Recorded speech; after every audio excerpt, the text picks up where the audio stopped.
আপনি মাল্টায় কেন এপ্লাই করবেন? সেনজেন যতগুলো ইউরোপ কান্ট্রি আছে তার মধ্যে মাল্টায় সবচেয়ে কম ডকুমেন্টস লাগে। মানে আমি হচ্ছে অনেক ঘাটাঘাটি করছিলাম ২০২৫ সালে। তো এর ভিতরে আমার কাছে মানে আমি ঘাটাঘাটি করে দেখলাম মাল্টাতে সবচেয়ে কম ডকুমেন্টস এ আপনি এপ্লাই করতে পারতেছেন। আপনি মাস্টার্স বা ব্যাচেলর অথবা আপনি কোনো ডিপ্লোমা কোর্সে যদি আসতে চান, আ আপনি যদি ব্যাচেলর প্রোগ্রামের জন্য আসতে চান, আপনার শুধু দরকার হচ্ছে এসএসসি এবং এইচএসসি ট্রান্সক্রিপ্ট এবং হচ্ছে মেইন সার্টিফিকেট। আ তো হচ্ছে এই ২ টাকে জাস্ট ভেরিফাই করে নিতে হবে। মানে অ্যাপোস্টেট করে নিতে হয়। এটা হচ্ছে অনলাইনে করা যায়। মাইগভ নামে একটা অ্যাপস আছে। অনলাইন থেকে সার্চ করে গুগল থেকে করে নিবেন। পার ডকুমেন্টস এ ৳২০০ করে লাগে। আগে এটা হচ্ছে শিক্ষা মন্ত্রণালয়ে গিয়ে করতে হতো। এখন নিজেই করতে পারবেন। ৩ ওয়ার্কিং ডে এর ভিতরে আপনি পেয়ে যাবেন।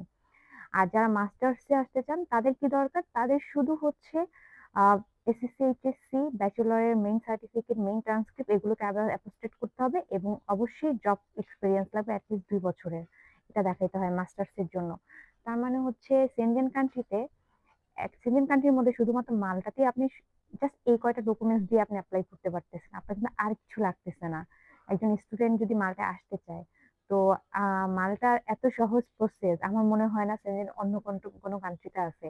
কারণ সব কান্ট্রিতে যখন অনেক ডকুমেন্টস লাগবে। তো মাল্টা ইস দ্যা বেস্ট এবং বেস্ট চয়েস হবে আপনার জন্য।